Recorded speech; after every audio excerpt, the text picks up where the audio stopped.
All right, here we are. You can do it.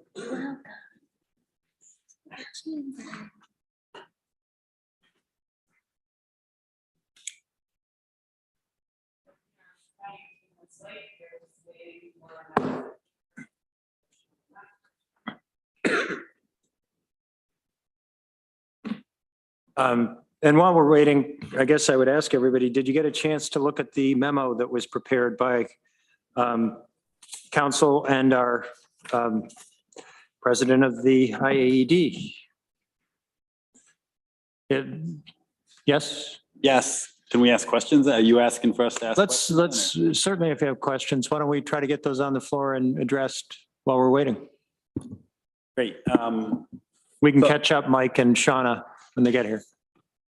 So actually, after reading the memo, so I just wanted to clarify on page 2 there. So it appears that they cite the like a municipal water service feasibility study. So I think what it's saying is we can't necessarily fund studies unless it's specifically related to an IDA project that we're going to vote on. Is that how I read that? Okay. So if we were asked to participate in an airport study, is there a way we can do that? You have to have some nexus to, like they call, like the comptroller called it, a qualified IDA project.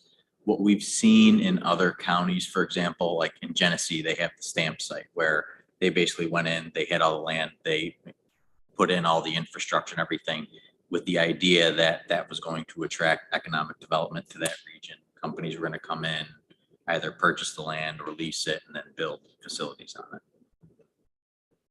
Our airport is pretty central to our economic livelihood. And so we're trying to figure out how to make it work better from a county side. Yes, Heather. I think we could certainly tie it to the downtown Ithaca Conference Center, which the IDA did deliver an incentive to and has been supportive of that project. I think the wayfinding signage could also be tied to that project as well, because it's going to serve both are going to serve visitors and enable a wider range of visitors to come either through the airport and then find their way around our community. Okay. John. I think that one of the problems that we've had with job creation here is that it continues to be really hard to house people who would be in jobs. And I think this is a disincentive for companies to locate here, expand here, stay here. We've lost tenants over it. We've moved to other areas where, there are more folks who can fit into the positions they're creating. And I'm wondering about, looking at, if we could do something like buy some land for specifically housing development as opposed to, development of commercial and industrial facilities. And, if that could be tied to our purpose that way. Yeah, I would say that there's definitely an argument that you could make for that. The GML uses the word commercial and they don't define it. So the comptroller has basically said that housing can fit within that definition. So, if housing was something that the IDA wanted to pursue, that's something that they can. And then again, just make sure that, any monies that are being provided for that project, you're going to want it well documented, because again, you don't want to have you don't want anything being portrayed as a grant or a loan. IDAs can't do that. So you're going to want, specific, contractual language. It's going to spell out, here's what the IDA is spending the money on. Here's, basically you want everything in writing. The IDA has these obligations to make, use their funds to pay for X, Y, and Z. But yes, that is something that arguably the IDA could do. I jump in with a question. And by the way, when you're speaking, if you can use your microphone, just so it gets picked up into the system. With the daycare center program that we did last year, we did that out of the Development Corporation. Is that correct? So we had more flexibility there. No? Did that out of the IDA. The state government allowed one time during COVID to Wow. provide grants or loans to business and industry that assisted in recovery specifically from COVID. It was for PPE and upgrades to buildings, and the IDA chose to focus that narrowly on childcare facilities because there were some other community funds that we were able to make available for small business.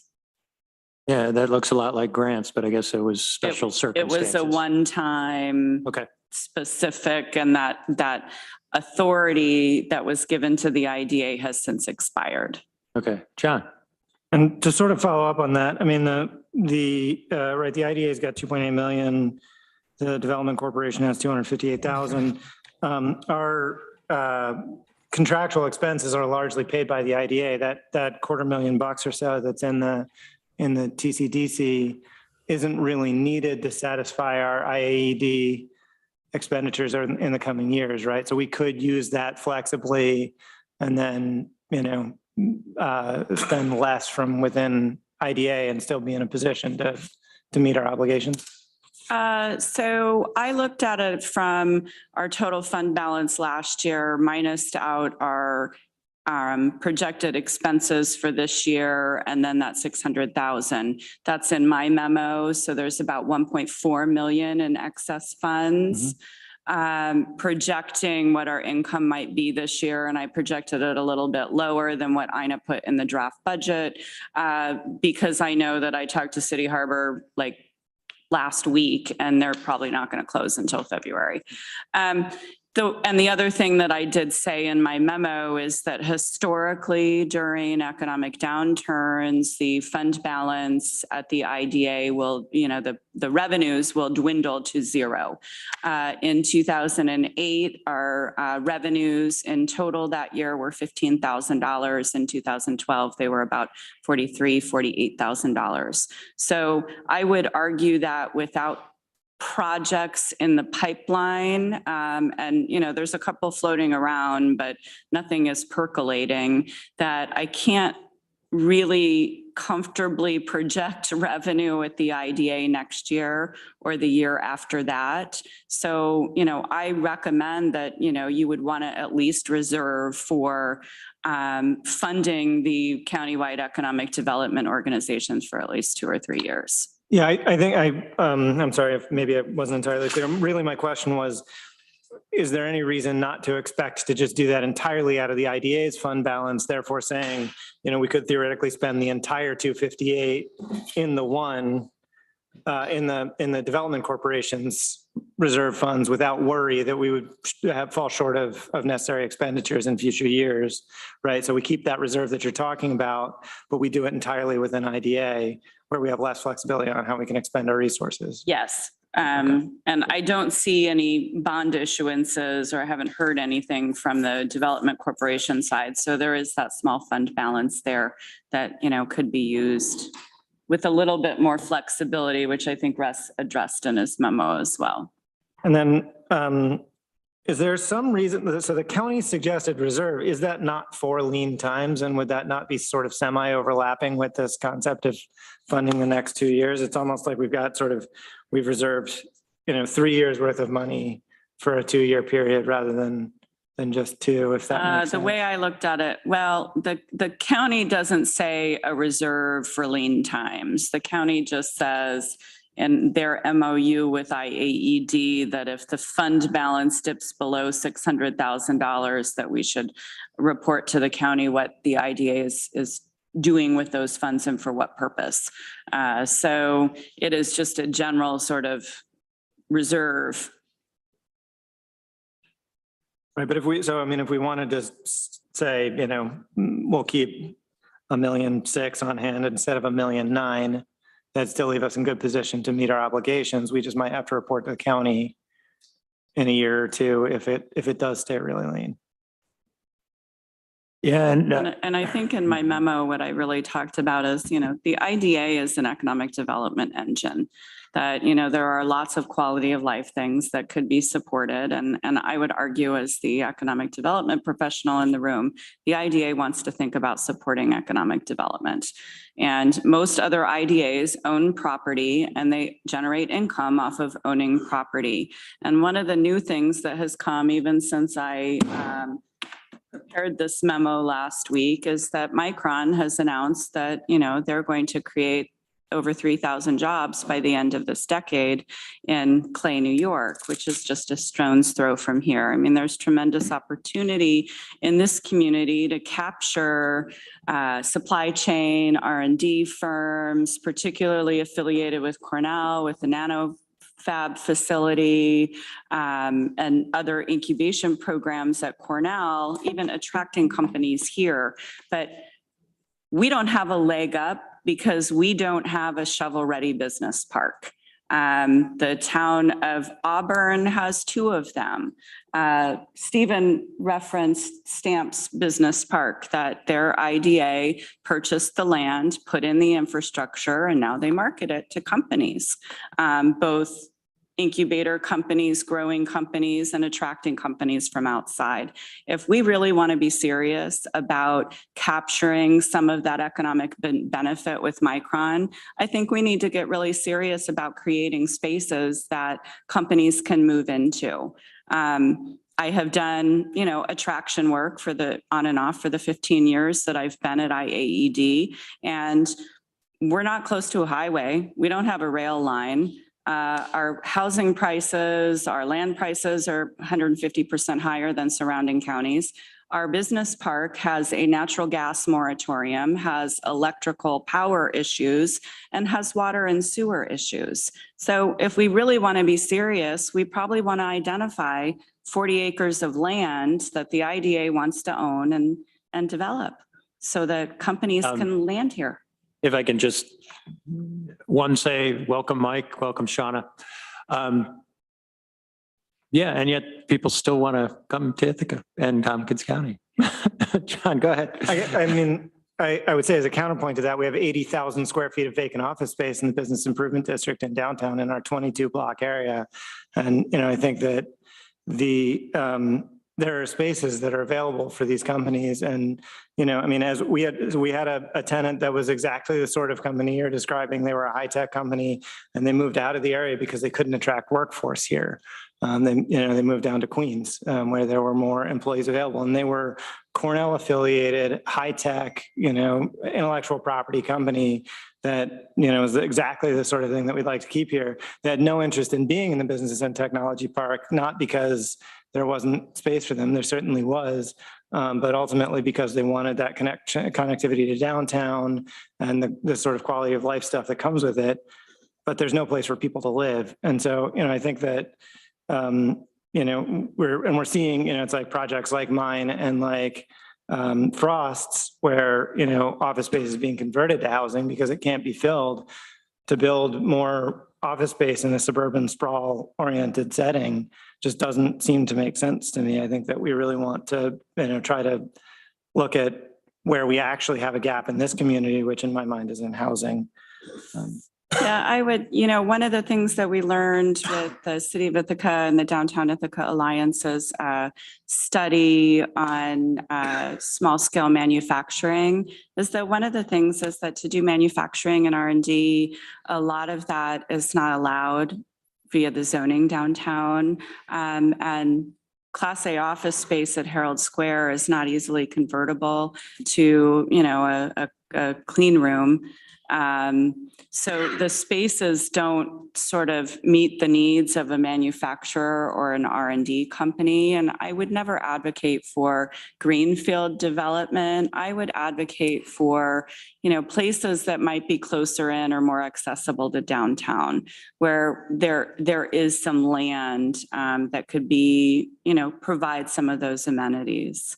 I mean, Chainworks will do that as it Chainworks will do that. I mean, they've got 1 million square feet up there that they're going to have to fill up with something. Yep, there's quite a bit of infrastructure work that needs to happen up there. Many of you have heard me talk about over the past several years the real need for that sort of landing space when companies graduate from the incubators.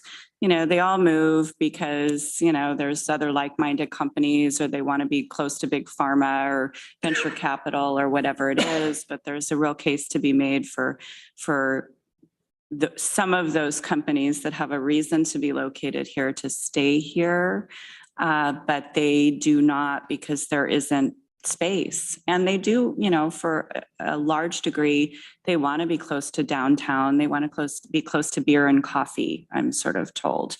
So on either end. And in order for that graduation space to really happen, to support companies out of Praxis and McGovern, the incubators on campus, as well as Rev, the downtown incubator, someone's going to have to step in and come up with a model and be the master leaseholder, and then identify shared equipment, shared spaces, and subleases with flexible subleases, short-term leases with companies as they grow and expand in our community. And so that's something that, you know, this body has looked at, we have talked about, and now that, you know, Chainworks is within the next 45 days going to be a reality as Southworks, you know, new development site. There's renewed interest really in supporting that graduation space. If that is the pathway, we don't really have the fund balance to move the needle very far. I'm wondering, is there any limitation on the IDA being able to seek out grants, to receive grants? Well, it could be I'm not sure, can the IDA? Can we go to Empire State Development, for example? I'm thinking with I'm not sure. I'm not sure if they can actually go and seek a grant to then, you're saying then basically use that money to then go fund. Yeah, we've just been having a conversation at the county in connection with our budget on what's happening on the state and national level with the opportunities and grants and what's going to be coming down the next 4 to 5 years, which seems to be remarkable. If the IDA could tap into some of that, perhaps we could have more leverage than we're talking $600,000 to $700,000. To Mike? my knowledge, the IDA cannot accept grants. However, IAED is an economic development organization. We're a 501c6, C7, and we also have a foundation that's a 501c3. So in collaboration, we might be able to do something. Okay. Yeah, and there is in particular the New York FAST program, which has been pushed out this year, that is providing grant monies exactly for shovel-ready sites. They need to be owned by the applicant. So, you know, there's potential for IAED or an IAED foundation-owned site that then had partners. Like, you know, the structure could be figured out later at some point, but there are opportunities to go after some of that money. Okay, Mike? How many acres is Chainworks? 100. Crosses the city and the town, it's like 60-40. Fits what you're talking about, and it fits what you're talking about. I mean, is Mr. Lubin open to, I mean, I don't want to give him just money because he's a developer and we're not doing that, but I mean, could we become a part owner of it, which also fit what you just said? Get some recurring revenue out of it? I think out of carving out that sort of tech transfer space, there's opportunity there. I'm just wondering, I mean, that could take another 30 years. If he, it seems like he has a great vision, but needs something to kind of move the ball. And if we're involved in a more tangential way, whereas if we have skin in the game and we're also a part owner, then it opens the door for grants and stuff too, I would think. Maybe So not. there is a partner that is going to be the majority owner on that property that is partnering with David Lubin, and that will become more public in the next 45 days or so. They are planning Building 24 as the first renovation after they do their initial demolition phase. Building 24 would lend itself very well to a mix of startup incubator, transitional space, R&D space, and it's sort of a standalone building on the site. John? I'm just reading in Russ's memo that it does say that an IDA is expressly permitted to accept gifts, grants, loans, and contributions from various entities and to use such monies for its corporate purposes. So, I mean, if that's accurate, then one of the opportunities that we could potentially have is to leverage a grant that, you know, has some match requirement and use our fund balance as a match, which could perhaps get us a lot further on something where we're, you know, developing the infrastructure and seeing, you know, private developers then do projects upon said land. And in my mind, I think that serves two purposes, where if we can make land available at lower cost, supported by infrastructure that already exists, and that creates development projects, that actually also creates deal flow for us, which generates IDA revenue, because we then have the opportunity to incentivize those projects with the other programs that flow through us and see that those fees come in, which will potentially help some with the issues that we're likely to see in the next couple of years. And I agree. I absolutely agree. I want to back up and give just a little bit of history. IDAs do a lot of different things around New York State. Almost every county has one. Some municipalities have them. And some of them house all of their economic development functions, and some of them do not. Some county planning departments do all the economic development work, including administering an IDA. And a number of counties have set up a mechanism whereby a private not-for-profit is contracted to do economic development services. And that's a model that was set up here in this community when TCAD was founded in 1964. The IDA came later, and there was, you know, conscious decisions back then to have a private not-for-profit that had a little bit more flexibility in terms of economic development. And it really just depends on the community and the way that things are set up.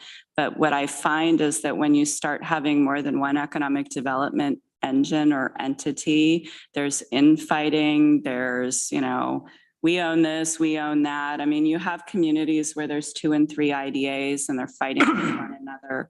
And I think that we want to be very conscious about thinking about those structures that are in place in those models as we move forward, so that there isn't, you know, one of the things I always say about the greatness of working in this community is that we all sort of work together, and there isn't this, we're duplicating services. We tend to work together very well. So I just, you know, I want to be conscious of that. The IDA shares administrative services with IAED. There are some, you know, some linkages there with our organization that have been built, you know, over several decades. Okay. Jeff, did you have a question?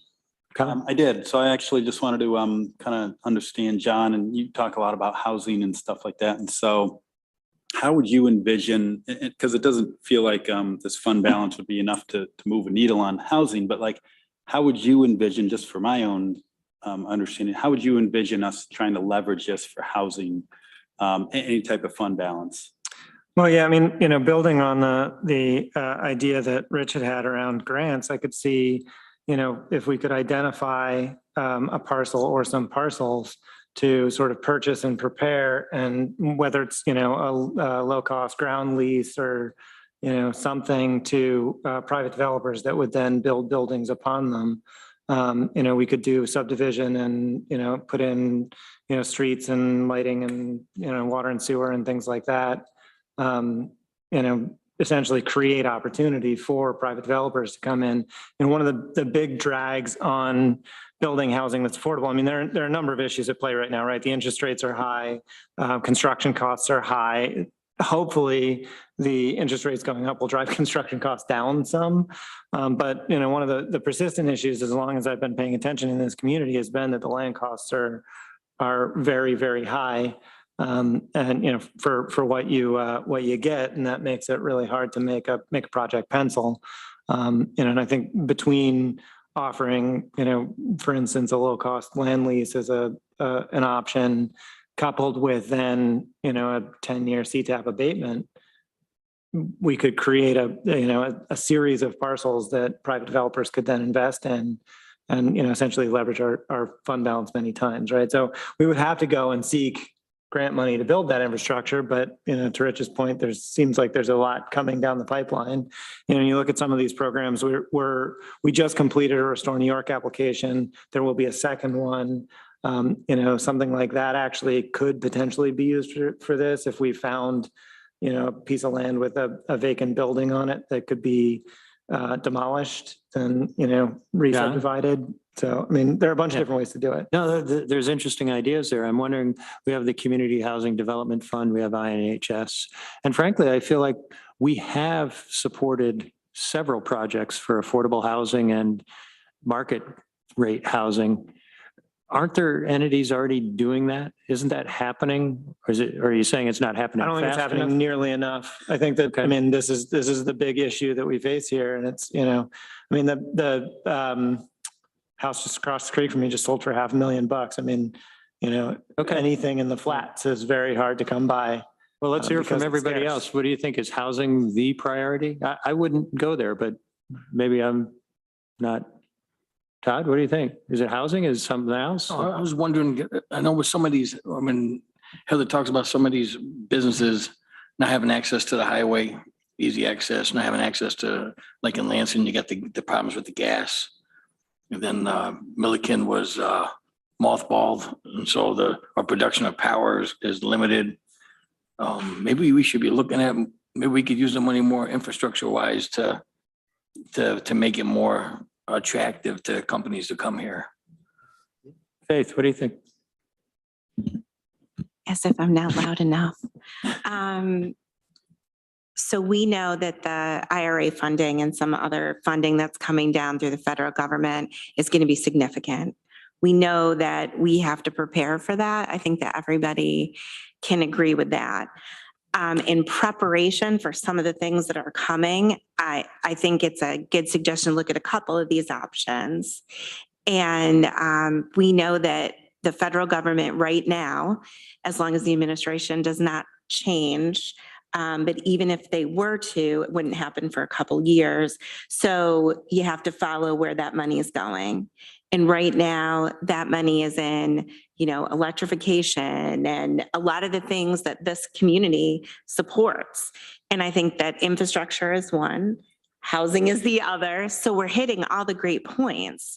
So I think that that portion of where this money is coming from in leveraging the money is a really, really good idea if we don't have to spend it right away. You know, I think that that's part of what, you know, the city has decided to do with some of the ARPA funding, because we know that, you know, to get $2 million to leverage a grant that needs 15% is a difficult thing to do in a city. So I don't know if that helps or hurts, but that's Jeff, why don't you So chime in? I think just following up on Faith asking a question. So what I think you're saying is that because we've got this infrastructure bill that was passed, there's going to be a lot of money flooding in, you know, and we may be able to leverage some of that for some of these other priorities. In terms of, you know, the South Hill and what Heather's talking about here, I feel like that should certainly be a priority for us to look at. It's going to provide, we deal a lot with high-tech clients in my business, and the ability for us to attract and retain those type of businesses here provides great jobs, provides the type of workforce that we certainly would like to see here, and especially in downtown. To your point, they like to be in downtown, which continues to keep a thriving economy. With the housing, John, I hear what you're saying. To Rich's point, it feels like we've already got a lot of other organizations working on this and dealing with this. With this limited amount of money, could it move the needle? I don't know. That's why I was asking the question, kind of like what out of the box things, what could we do with it? Maybe we could team with INHS and figure something out for low income housing. I don't know. Mike, So I was reading an article today about, use your mic. I was reading an article today about Micron and Ryan McManus talking, and he's like, you know, if he was a home builder, he'd be starting to build homes now. Just because where they're going to put all these people, you know, that's 9,000 people. I mean, they'll figure it out, but yeah, I mean, to your point, we can get all the employees we want, but they don't have any place to live. It's a problem. Caves. What? Caves. I was built some sheds over on the west end. I was like, it'll be fine. Okay. Shauna, Maybe or we were you could done, Mike? We could build some cabins, something like that. Are you? No, but my other, I liked your idea though, besides this one piece of land, is there other land in the city that we could, I think being in the city is kind of important. I mean, I like having it up by the airport. I think that's important too. And I don't know how we make that better up there, more attractive. We need natural gas and things like that. But if you do it downtown too, I just know that when people have been flown here to town to try to, I had a buddy, he flew somebody to town once to say, hey, you should move here to work for us. And it happened to be Ithaca Fest and the parade was going on. So yeah, he took him right downtown. He's driving around. Wow, it's really crowded. There's a lot of stuff going on here. It's like, yeah, sure. I mean, that was the pitch. I mean, why did we change our name, right? From Tompkins County Area Development? Ithaca's the hub of that. So yeah, if we're thinking about what are we going to do? Okay. But I think there is other land available for that. I mean, it doesn't all have to be in one place either. I mean, there's some nice property over on Cherry Street. Whitesman's gone. Yeah. Okay. Shauna? I don't mean that sarcastically. That land is available. Yeah. So- Yeah. I think housing will forever be an issue, and I think this small amount of money would probably not move the needle much. I think one thing that also seems to be an issue in our community is childcare and not having enough, especially for younger families who come to look at the area. They're struggling to find housing, and then they don't find out until they actually move here that there is a 3 to 6 month wait to get your kid into a daycare center. And, I think unfortunately what's happened is that people typically find a house before they find childcare, thinking that, I'll sign my kid up for childcare and we'll get in. And that never really is the case. So I don't know if we can allocate some of the funding towards childcare, but I think that is an area where young families are really struggling. Okay. Mike, you had more? I was just gonna say, I mean, while I think that's noble, I think that is something, we always have to look at as childcare. I don't know if it's almost like you have a lack of workers in that field. So I don't know how much, whether we spend money on it or not, I can't make people go and be a childcare worker. Okay. But like what you're saying is we can prepare the land, we can get it ready. I mean, we're not gonna be able to build a building. We could certainly contribute to Lubin's idea and maybe be a partner, but we wouldn't be able to develop that either. I mean, it's huge that. Yeah. Could I go backwards just for a second? And I think this is a given, but I'd like to make sure we're all on the same page. That based on the memo we received, we have $700,000, perhaps with another 250. Is it the intent here that we do something with that? We're talking the extra 250. Well, with the 700 at least, but maybe some of the 250, just in general, do we want to try to change course? Because we have not been spending this money for economic development. Do we want to try to do that? And if we could circle the room on that quickly, I'll just go one by one. What do you think, Todd? I'd be in favor of looking into it. Okay, John? I think that I want to, so like I've been persistently like pushing on trying to have this meeting. I think that my intent in that thinking was actually not necessarily that we would do something right now. I think what Faith said was really. I'm not saying right now. Powerful, I'm I saying, think. do we want to move to that? I think we want to be ready to take the right opportunity, and we want to know what that means. I was, and I was think asking that- a yes, no. Well, no, and I think that means that, no, I actually don't think that, we should fund an airport feasibility study or a strategic plan, some wayfinding signage. These are important things to do, But I think that this is what we have been doing is we've been sort of sitting on it, and then sort of suddenly an idea comes up and we say, oh, there's an idea, let's do it, or not.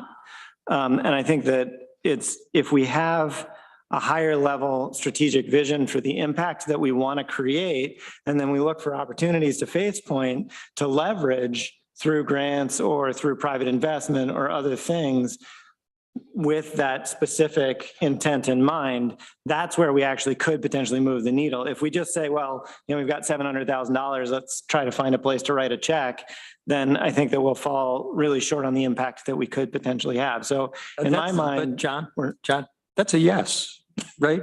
You, no, it's actually, either, I think it's either, no. no, I it's think either the no. status quo that we do not do economic development with that money, or we do it in some manner. You're saying this is the manner I'd like to do it. What I'm saying is I don't think we should spend the money today, but I think that we should have a clear vision for how we would spend the money, Okay. which is the piece that. Faith, what do you think?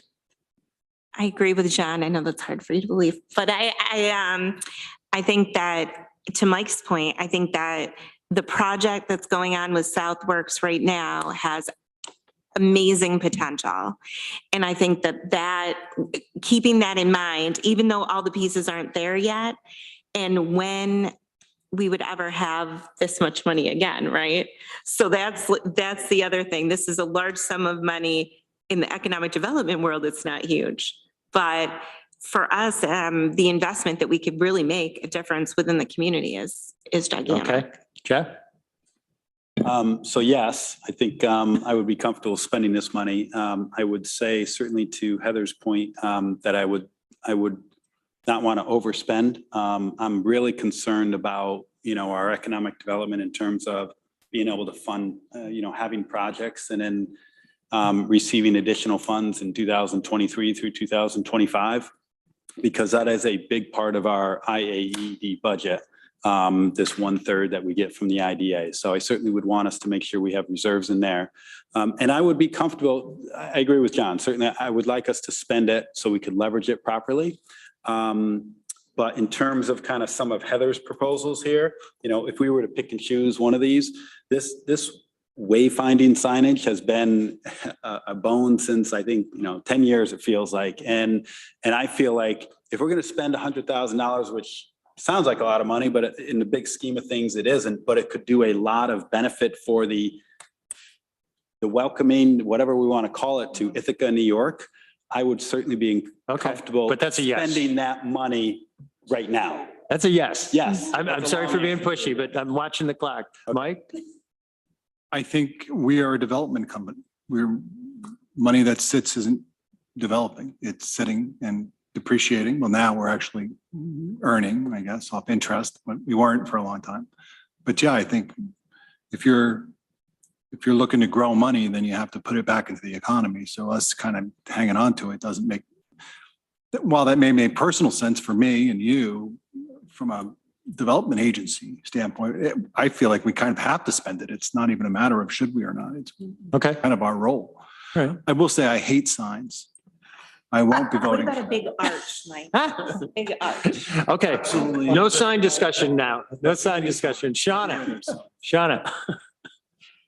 Yeah, I think it makes sense to use it for economic development. It sounds like a good investment. I think it would have to be a really good project, though. Yeah, okay. Or projects, I guess. Yeah, Heather. I just, two of my recommendations were this airport strategic plan and the wayfinding. And the reason that I added those is, the county administrator sits on the executive committee of IAED's board. The IDA has an MOU with IAED to provide economic development services. And we have been asked to contribute and participate in a strategic plan for the airport. I do sit on the Air Services Board, and if all of you have been reading the news, small regional airports are really in trouble right now. This is the first time in the history of the airport they've gone to the county and asked for operating funds, and it looks pretty bleak over the next couple of years because we are not on a highway system, our airport is that much more important, not only for visitors, but for business travel, for Cornell's outreach into the world and beyond. So, that was why I added that in there as the economic development organization serving Tompkins County, that, when the county says, hey, can you participate in this and can you help fund this? I'm going to look for a way to leverage other funds to do that. The other one is that wayfinding project, and it has been talked about in this community since I came here 21 years ago. We have all these new residents every single year because we're a college town. We also know that the majority of people that move here have been here before. They had some sort of positive visitor experience. And I've been in Newton, Iowa, Oklahoma City, New York City, Atlanta in the past 4 months, and everybody has signage. You feel welcome. In Newton, Iowa, you knew where Maytag Park was anywhere in town. You knew where the dairy bar was. Like, it just makes you feel invited. And this is something that has been sorely lacking in this community. You can't find the commons. Okay, but you can't find parking. I don't want to So- interrupt you, but and I that's just, I particular wanted project. to add that, there is other funds that have been awarded that would leverage this wayfinding, and we could actually make it work at this point, I think. Okay. Mike? I liked actually the signage they have in Watkins Glen. Just go there. They actually put them in the pavement. And you walk and it says lake that way. I think that's clever. And are we having a larger discussion yet? Are we at? Well, I was hoping to try to keep it on I wanted to get back to John's non-answer to my yes or no question about, do we want to first try to develop a strategic vision, or do we want to be more opportunistic? I see the wayfinding as opportunistic. It's before us. It needs doing. Can we help with that? Or is it something where we're far more deliberate? And I guess I'd love to hear a thought on that. Mike? I just want to say, I like both the ideas. I just don't think that they're the right thing for this money. Like, I think the county should pay for the wayfund, or, the city should pay for it. I mean, that just should come out of a different pot of money. It should come out of tourism money, frankly. City And- has supported a portion of it. The county has not. Well, Get off the our tourism budget. planning board supported some of it. And then the Yeah, airport good strategic budget plan, we down. have to do that. I mean, whether it comes out of this money or it comes out of, I just think that's something that has to get done. I mean, it's our only link.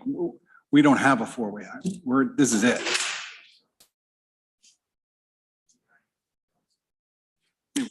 I'm not sure that has to fit in. Okay. Any other thoughts on broad vision, strategic vision, or opportunistic? As usual, I'd like to have it both ways. And frankly, I think Southworks sits before us, Chainworks, that there's going to be such opportunity there, and we could have focused attention where we would make a tremendous difference.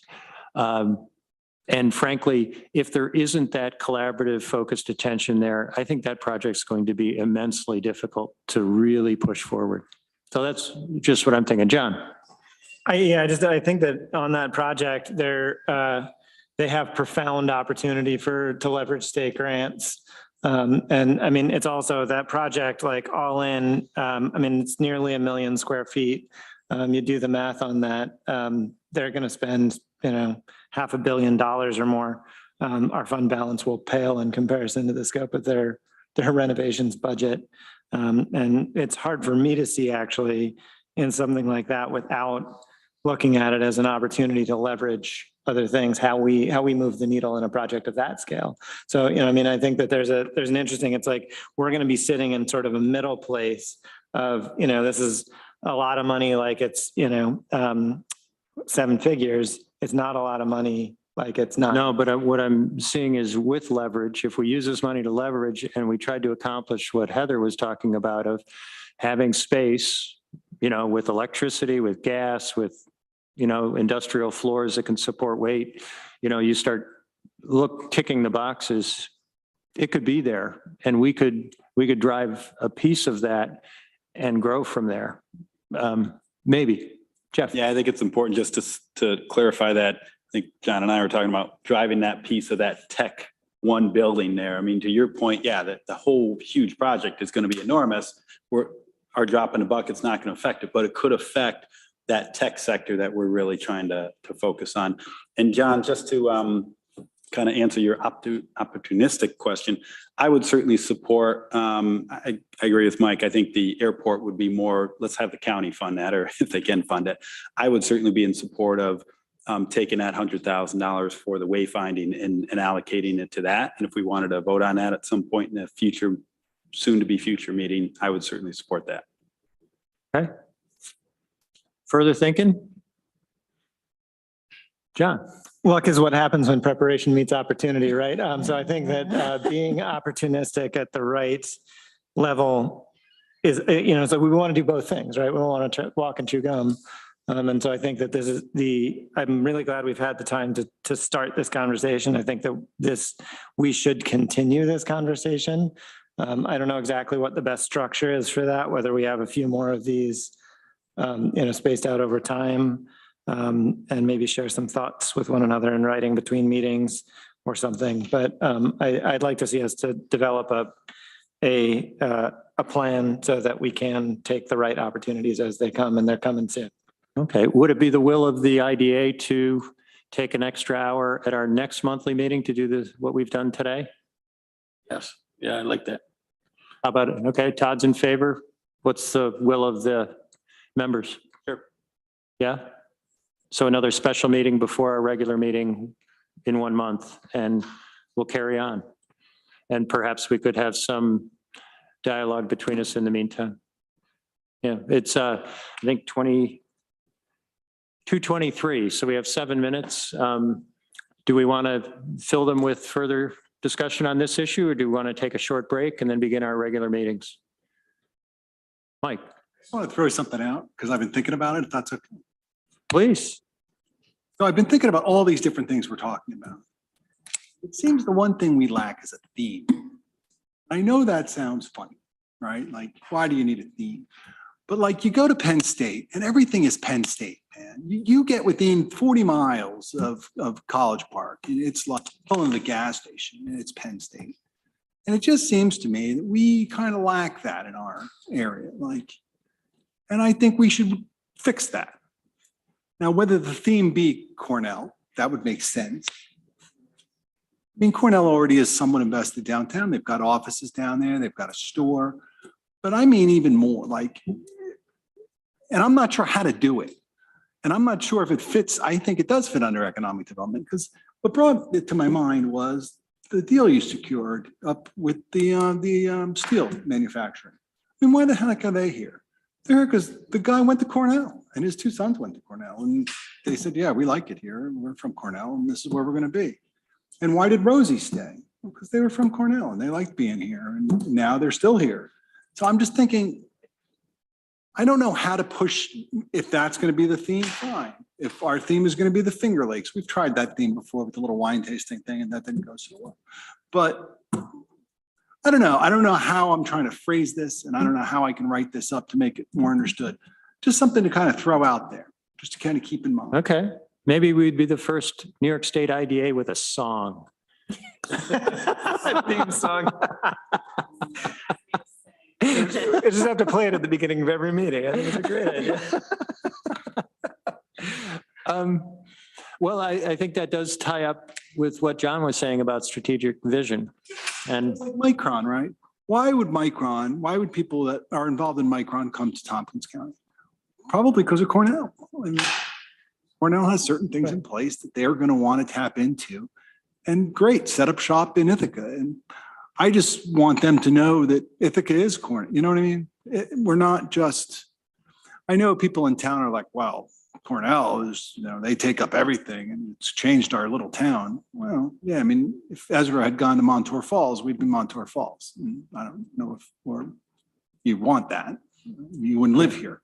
yeah, I'm not sure that's a useful discussion. I think it's, we are both. Right. We are both. We support and build on. And each it's other. awesome. And we should embrace that. And I never felt like, not that we never have, obviously, but I just think there's a way that we can utilize that. I mean, we would have to get Cornell's permission somehow. Okay, So just yeah. putting that out there. All right, any final concluding thoughts? Anybody? All right, do we need to reboot? Are we? Okay.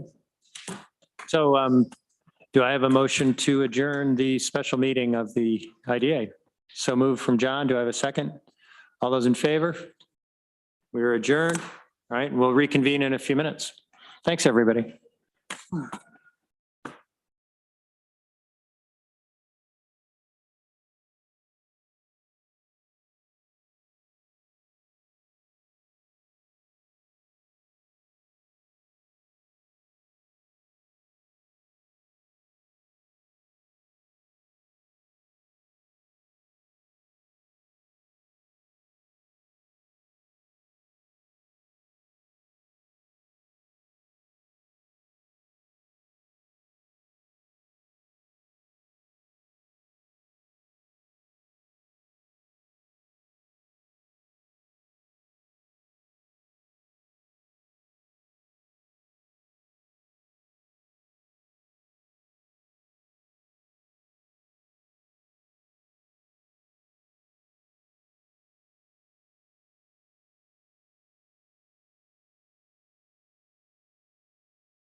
Yeah, okay.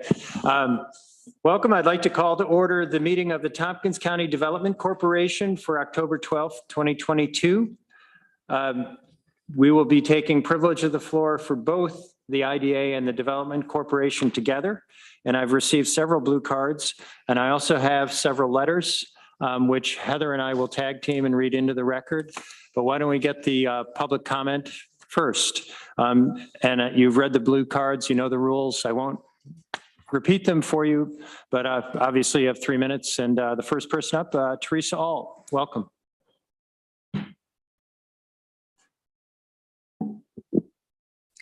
Is this live? Sounds like it. Okay.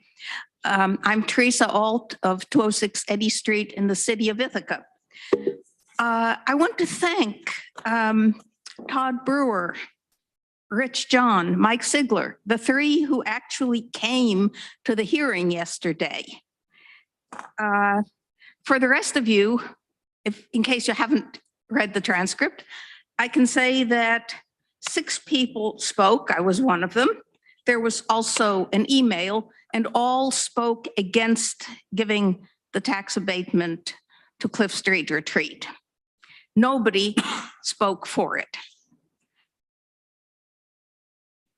Getting a PUD doesn't mean that there is broad support for a project, just that it has been granted zoning permission.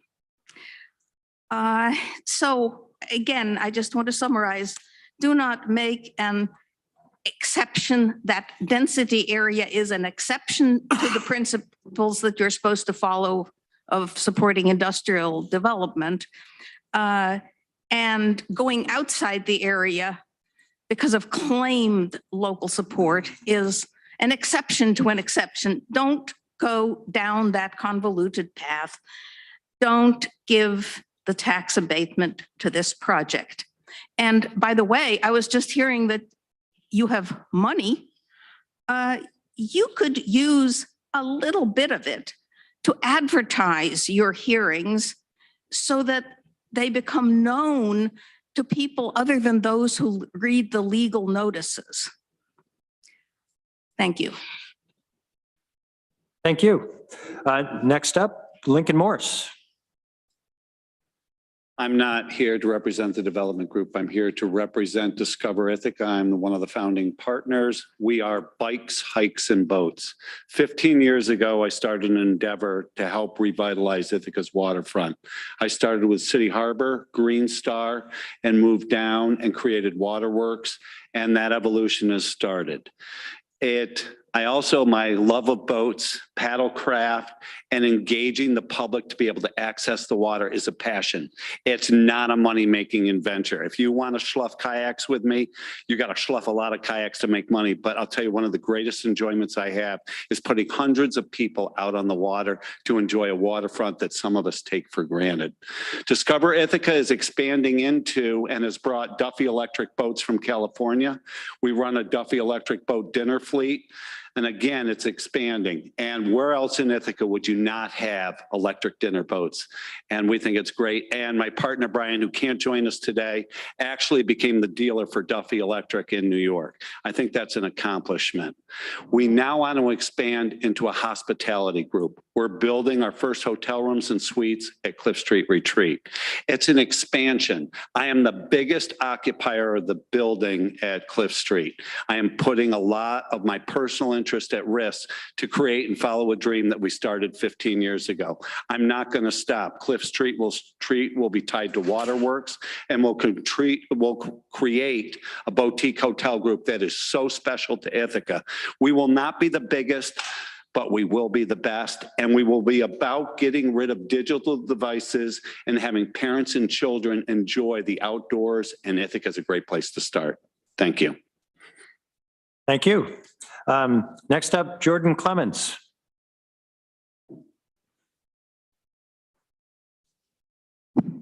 Hi, my name is Jordan Clemens. I'm the founder of Unbroken Promise Initiative, which is a grassroots neighborhood revitalization nonprofit addressing barriers to education, access, and equity from disadvantaged communities. I'm here to speak on behalf of the Cliff Street Retreat. Lincoln Morris and I met about 2 years ago. And, I'm just a kid, 7th generation here in Ithaca, had to overcome generational poverty here. Actually, this right here is a great experience that I've never, ever encountered. I'm pretty sure a lot of people from our community, the other side of Ithaca that people aren't really aware of, that I kind of, if you were around in 2020 during the COVID, I kind of led peaceful rallies here to kind of inform another side of Ithaca that people may not be aware of outside of the Ithaca's gorgeous model. But speaking on Lincoln Morris and the Cliff Street Retreat on the West End is dealing with a lot of things, which I've watched you guys on YouTube a lot. So you guys have been speaking on these things about the West End. From my perspective and my experience with Lincoln is someone from my community would assume that Link is someone who has a lot of money because he, is a developer. And my experience with Lincoln is he's a hardworking human being who has a lot of passion for wanting to see our community be more viable and more connected to the waterfront. Why does that resonate with me, even though we're from two totally different sides of the tracks and on two different sides of race? Is because hard work and passion and love for his community is something that we connect on.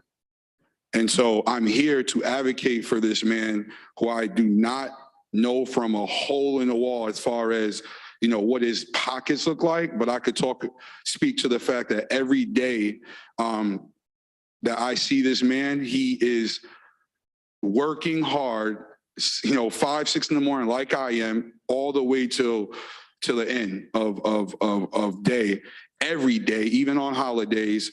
And to speak to that, he doesn't even understand where I come from. He's taken time out to learn and understand the other side that he may not have been aware of. And after listening, he used his resources to house my initiative. So a kid who comes from nothing, has a dream, had a passion to uplift a community that has in dire need. This man took his resources somewhere where he could have been, potentially trying to make money off of. He literally put us in and housed us. So I just want to say I advocate for Lincoln Morris and anything that he does because he's about community, he's about connectivity, and he's about passion. Thank you. Thank you. Okay. Next up, Kelly Panko. Sure. Good afternoon. With regard to the Cliff Street Retreat, my name is Kelly Panko. I am the president of Panko Electric and Maintenance and have been since December 31st, 2020. I've come here today to speak on behalf of recent questions regarding Panko Electric's business ownership, as well as questions regarding the woman-owned status. Since 1980s, Panko Electric has been owned and operated by a woman. My predecessor was Barbara Panko. I can attest that we are a certified woman-owned small business for the federal government and have documentation to support this. Currently, my application for the New York State Minority and Women's Business Development is under review. While Barbara Panko was acting president, we had been certified through New York State from 2000 to 2016. When Barbara applied for recertification in 2016, it was denied. This does not in any terms mean it was removed, revoked, or taken away. New York State requires companies to reapply every 3 years. As a woman president, I am questioned to a point of insulting my integrity, as if the thought of a woman running a construction company is unfounded. I choose not to be drawn into this. Instead, I'm going to stick with the facts. I am Kelly Panko. I am the president. I am a woman, and I run the company. I ask this board to focus on today, the Cliff Street project, and what it will bring to the community. Thank you. Thank you. Next up, Alex Hyland. Good afternoon. Missed seeing all you guys and gals during the pandemic, but it's great to be back. I have a couple concerns about the Cliff Street project. Mainly when we have a cloud of uncertainty regarding New York State determining whether or not this was a woman-owned business or improperly took that title. I think we should err on the side of integrity because there's already a lot of mistrust in this community towards the IDA among people that I speak to. And I think keeping the bar incredibly high is absolutely important to maintaining the public trust. Because what good is a government agency without public trust? I think that's one thing we have to really consider. The other is I teach electrical codes down at the Union Training Facility, and I'm incredibly skeptical of a developer coming in saying, I want a tax break, and we're not even going to bid this out to get the best deal. I thought the IDA only funded projects that needed the financial help. And I see what our apprentice classes do and what apprenticeship means to our community, to the opportunity it gives to younger people, maybe whom college isn't a great fit for, or a lot of whom went to college and decided that they enjoy the hard work. And we are good at what we do. And I'm just skeptical. Why would you ask for a tax abatement and not bid the work out so that contractors who have invested massively in a New York State Department of Labor approved apprenticeship program can bid on it? When you talk about contractors in all the different trades, you know, I've seen what the pipe fitters do and the carpenters, and they have amazing training facilities. And then we see a contractor come in and say, we don't invest in that to the extent that you guys do. And we're not even going to bid this out. We just want a public handout. That raises big red flags for me. And I really just want you guys to err on the side of caution and ask why, if they're asking for a taxpayer handout, aren't they bidding this work out to all the different contractors to try to get the best deal instead of steering it directly to their own companies? It just seems suspicious. And the other concern I have with this is, as someone who lives up that direction, that, as you know, 96 heading north often has major traffic issues. And it also happens to be the most direct route to our local emergency room, which when we think about, you know, sometimes from getting from, you know, downtown crossing the water there up to the hospital, when traffic's bad, it's taken me sometimes up to 20 minutes to do that. And I just think, is this really the right place at this time for that? So anyway, please err on the side of integrity, demand the most out of an applicant for a public handout for a project, and at least try to say, hey, we want to give our local contractors who invest in apprenticeship a clean shot at this. Say, okay, thank you. Thank you. And George McGonigal.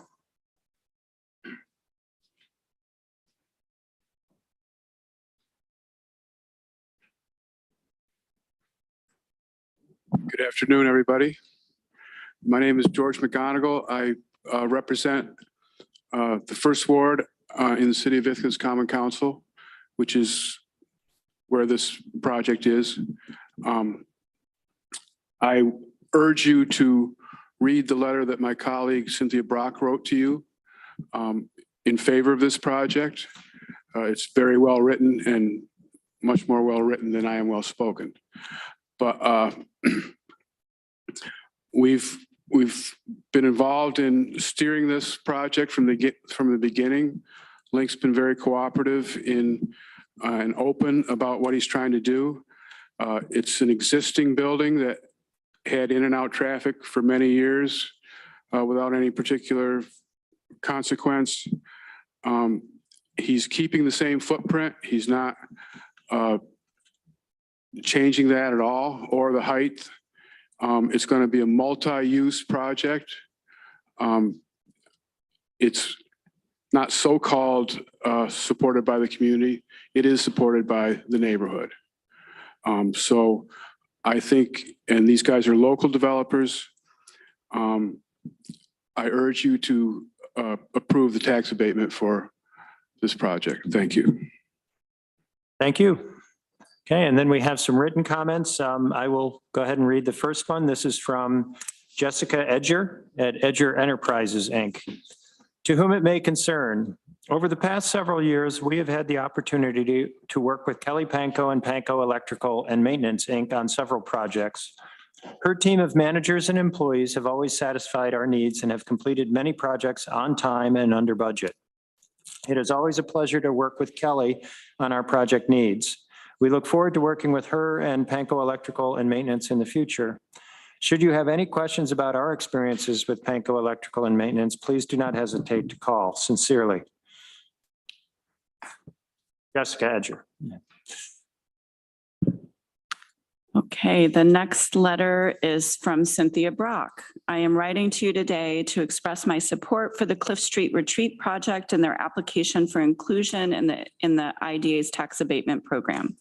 I apologize for the belated communication. I am unable to attend the meeting tomorrow. She sent the letter yesterday due to a meeting conflict. I am writing in my capacity as First Ward alderperson for the city of Ithaca, and this project is in the First Ward. This project has received enthusiastic support from me and my colleague, George McGonigal, throughout the city PUD and site plan approval process, and is an appropriate recipient of IDA support for several reasons. The project reuses an existing building, which was formerly an industrial facility operating in a residential zone without expanding its footprint or visual scale. The project size is in keeping with the neighborhood and expands residential small-scale commercial uses into the building in innovative and creative ways. The project developers have actively worked with immediate neighbors to address their questions and concerns about the proposal and have implemented design modifications to promote harmonious relationships. They have been especially mindful of privacy, safety, and noise concerns, and have expressed commitment to ongoing communications with residents to address issues as they arise. The small-scale commercial units with options for a small cafe will bring opportunities for local startup businesses to serve neighbors, commuters, and visitors to the area. The employment and live-work flex opportunities created at this site are close and walkable to West End residents and will have positive impacts on transportation and employment. The site includes space which can be used for community gatherings and meeting spaces. The project will change Cliff Street from a drive-through area to one with neighborhood interest and vitality. The site provides a mix of uses that will diversify options for area residents in a high-traffic area. It will include landscaping, pedestrian, and TCAT amenities, which currently do not exist, and will have a smaller environmental impact on the community as compared to its previous industrial use. I wholeheartedly support the Cliff Street Retreat project and urge the IDA's consideration for providing needed financial assistance to see this project through to fruition. Cynthia Brock, Ithaca City Council, First Ward alderperson. I then have a letter from Jake and Rebecca Brenner, to whom it may concern. This letter is in support of the proposed project, Cliff Street Retreat. We would like to share our positive relationship with Discover Ithaca, the organizational entity proposing Cliff Street Retreat. We see this as a new economic opportunity to expand and renovate an existing manufacturing building for a more dynamic use. We are paddlers and parents of a Discover Ithaca employee. Discover Ithaca has created numerous jobs that are growth-inducing. Our son started with very little professional experience. They invested in teaching him management skills, conflict resolution strategy with difficult customers, and opportunities to teach core paddle and boating skills. We know that they have created these opportunities for several individuals, a good number, and employ many who need flexible schedules. We can see then how this workforce can reinvest in our community. Also, Ithaca's identity is connected to Cayuga Lake. Discover Ithaca gives opportunities for people without boating skills or paddle experience to use the lake, connect, get good physical activity, and reduce stress from the last few years. The Discover Ithaca workforce is trained to empower visitors, and they make great efforts to make the space inclusive and welcoming. It's clear how Discover Ithaca are adding something significant to the Ithaca community. We are so excited to hear that Discover Ithaca want to continue to create economic opportunities in our community. We're even more excited to hear this will be a mixed-use space with innovative ways to connect with each other, a pathway for physical activity, and to connect with beautiful Cayuga Lake. Respectfully, Jake and Rebecca Brenner. Okay, my next letter is from Leslie Mulhan, to whom it may concern.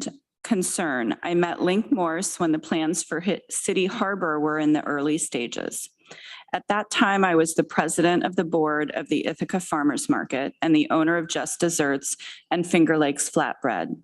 We had several conversations about how we could collaborate to make the whole waterfront experience better for the townspeople and visitors to the area.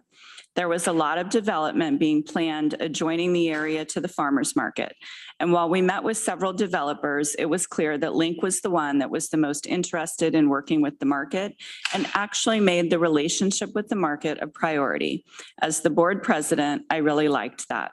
Most recently, we've collectively watched the Discover Ithaca project bring more activity to the waterfront and many opportunities for visitors to enjoy Cayuga Lake and the surrounding areas. Benefiting Ithaca is in a myriad of ways.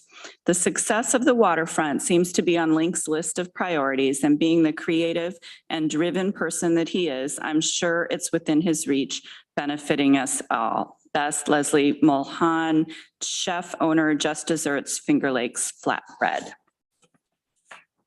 And this is a letter from Discover Cayuga Lake. To whom it may concern, we're writing to express our interest in the work that is being done by Lincoln Morse and Brian Polson, AKA Discover Ithaca, to create and enhance opportunities for people to enjoy the inlet and Cayuga Lake. In our conversations with Lincoln Morse, we've been witness to his passion to create a more vibrant visitor experience on the waterfront that would increase the aesthetics of the area and access to outdoor recreation possibilities, which we agree are lacking in our community.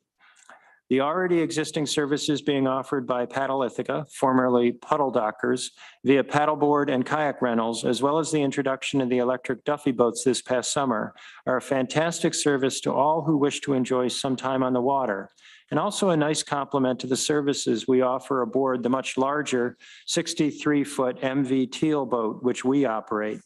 We understand that there has been a commitment from Lincoln and Brian to offer these services in a manner that is environmentally friendly and that can have tangible community benefits, such as partnering with the New Roots School to organize student-led inlet waterfront cleanups.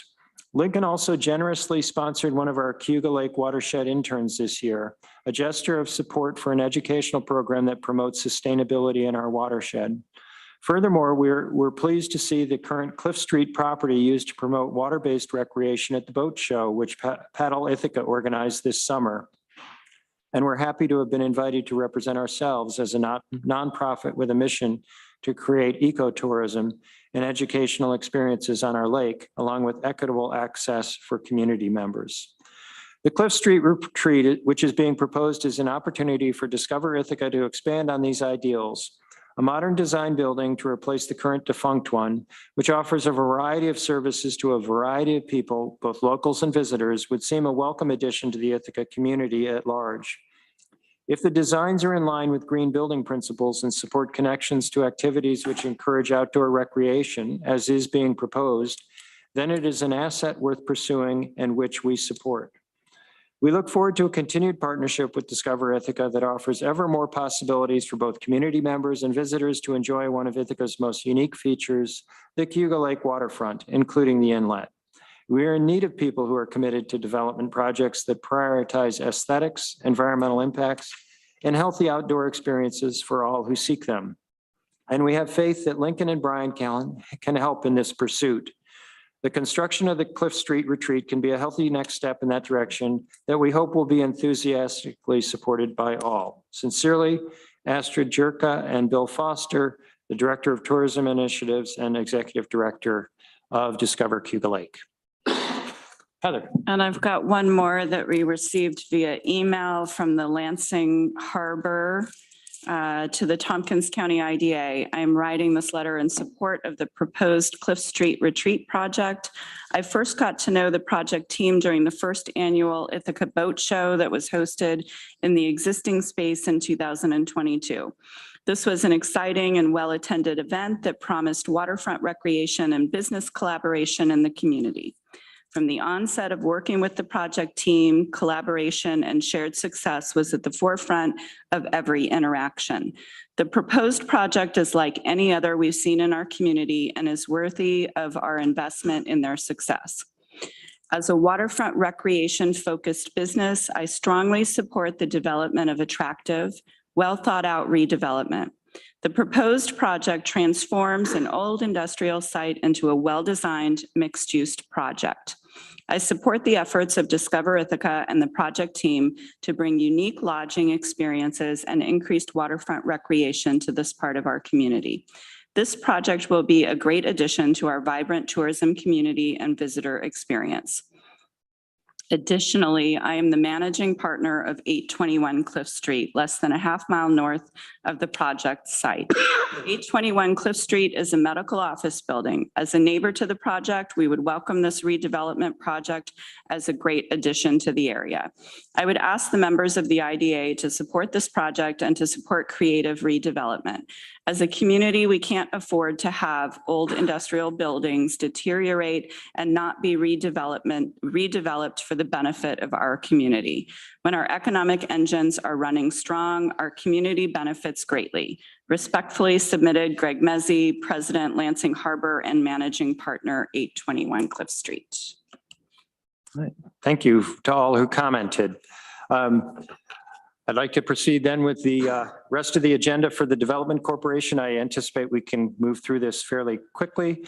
I don't believe there are any additions to the agenda. Item of business is the 2023 TCDC draft budget approval. And I believe you can look at that on page 2 of the agenda. Does anybody have questions or comments on the budget? Or Heather, did you have any comment?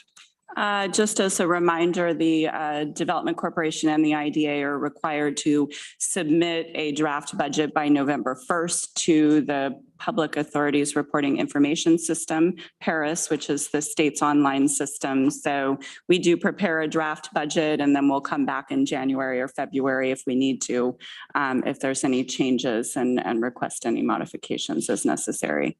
Do you need a motion today to approve it? Yes. I would invite such a motion. John moves. Jeff seconds. Any questions or comments on the draft budget? Or are we ready to vote? Shauna? I don't think I'm Oh, able to. right, you can't vote. You can't vote. We're going to talk about that in a minute. We're going to talk about you in a minute. Okay. Mike? Yes. Jeff? Yes. Faith? Yes. John? Yes. Todd? Yes.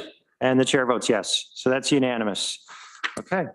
And then I do not have a chair's report for the Development Corporation. Is there a staff report?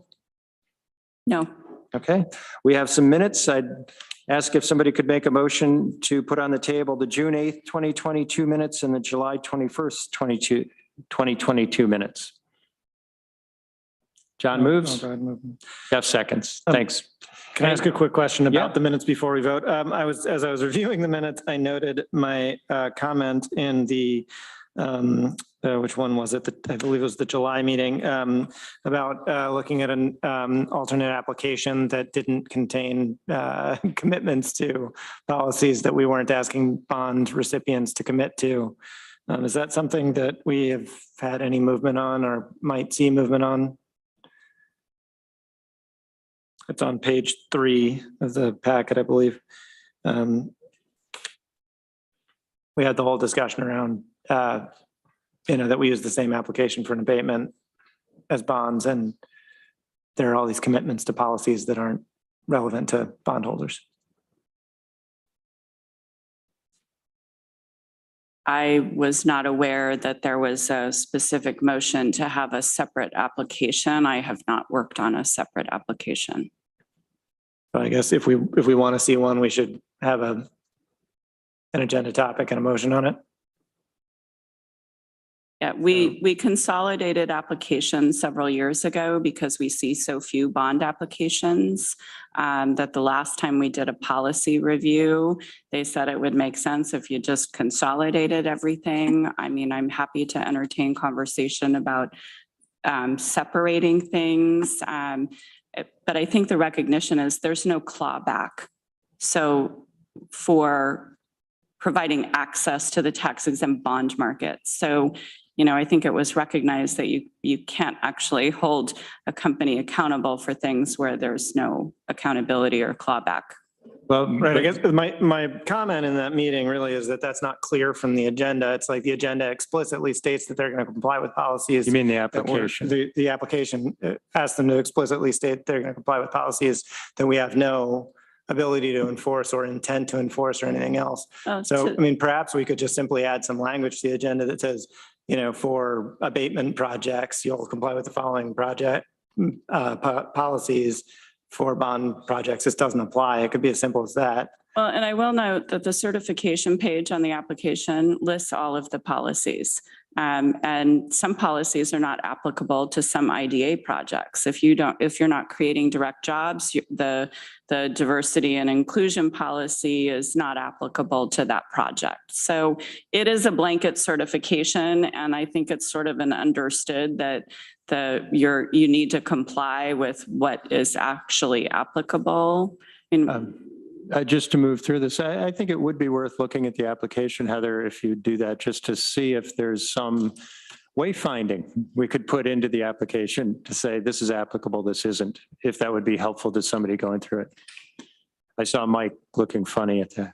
Yeah, with the wayfinding. Yeah, Yeah. wayfinding. You can put it on the pavement Okay. for Mike's benefit. With that comment, anything further on the minutes? All right. Mike? Yes. Jeff? Yes. Faith? Yes. Jeff? Yes. Todd? Yes. And the chair votes yes. So those are approved. Any other business to come before the Development Corporation? Seeing none, I'd entertain a motion to adjourn. John moves. Todd seconds. All those in favor? We are adjourned. I would like to call to order now the meeting of the Tompkins County Industrial Development Agency for October 12th, 2022. And again, welcome to everybody. We had a joint privilege of the floor. I assume nobody has joined the meeting since then who'd like to address the Industrial Development Agency. Seeing none, I'll continue to business. Our first item is the Cliff Street. I'd like to make an addition to the agenda. Sure.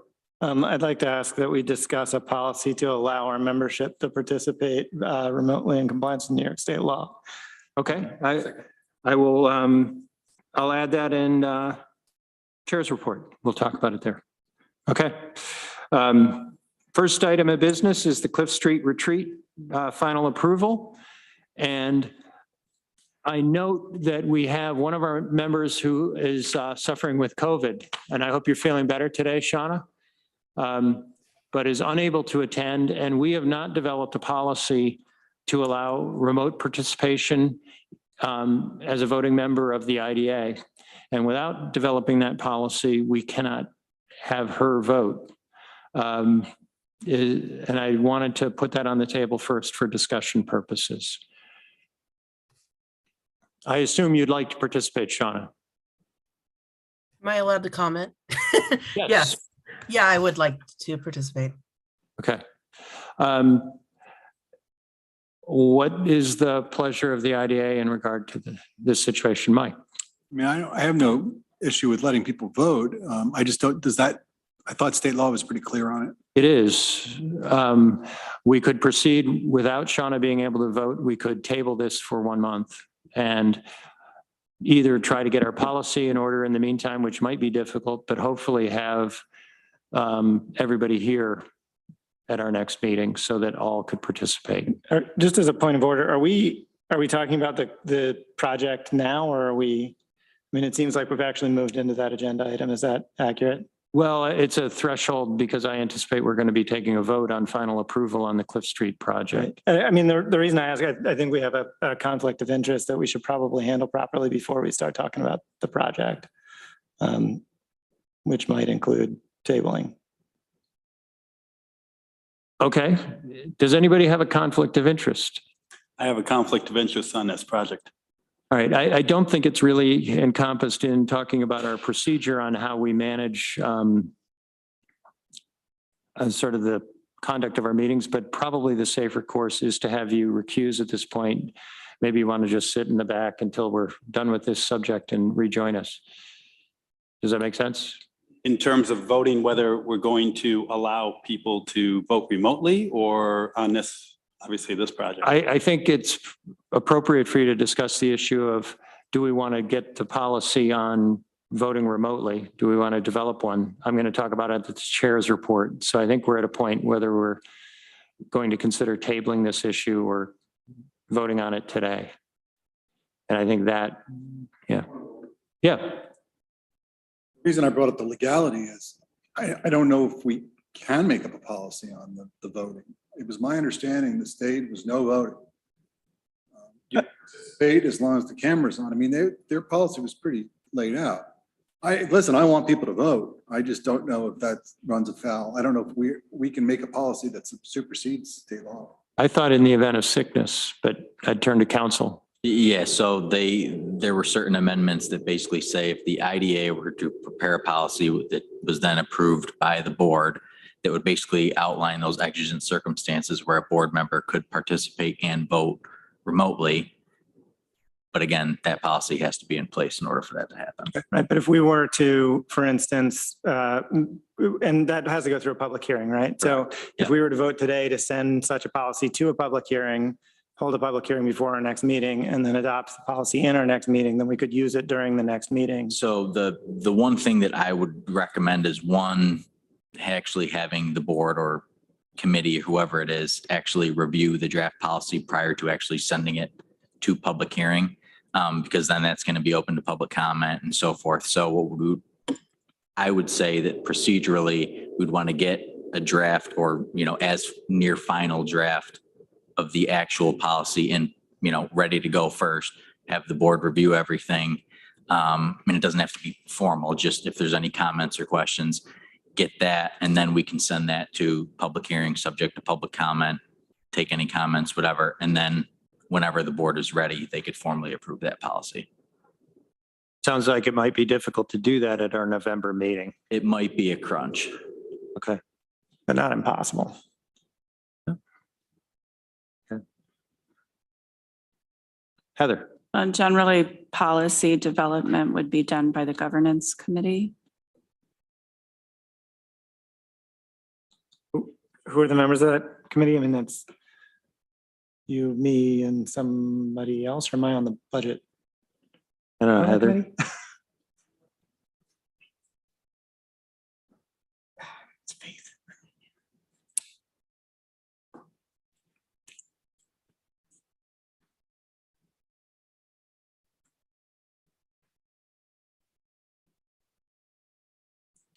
Rich John, Mike Sigler, Faith Favre. Okay. I mean, So- theoretically, the three of you could get together. I assume this is a policy that's been adopted by IDAs around the state. We don't need to reinvent the wheel here, that we could do this pretty quickly. And so we could get that subcommittee or committee to meet, approve it, a policy, share it with everybody else. Would that allow us to schedule a public hearing, or do we need to meet to vote to schedule a public hearing? If you want to authorize the public hearing, we can work on that, and then I'll just make sure and confirm the actual notice requirements and everything. I believe it's still the same 10-day. And then, like you said, we're not reinventing the wheel. We have several IDAs that have put these in place. So we could get something, to the governance committee rather quickly, I think. I mean, I'd be happy to go ahead and move to authorize a public hearing on the topic right now. I think that, I don't think this should be particularly controversial. My expectation is we all want to see ourselves be able to participate as much as practical in compliance with state law. So I'll move. Okay. Thank you, Todd. Okay, so moved and seconded. Any further discussion on setting a public hearing to consider a policy to be developed by the governance committee? Seeing none, I'll call the roll. Mike? Yes. Jeff? Yes. Faith? Yes. John? Yes. Todd? Yes. And the chair votes yes. So great. Okay. Then I think we're proceeding to the point of considering the Cliff Street retreat final approval. And Jeff, will have you.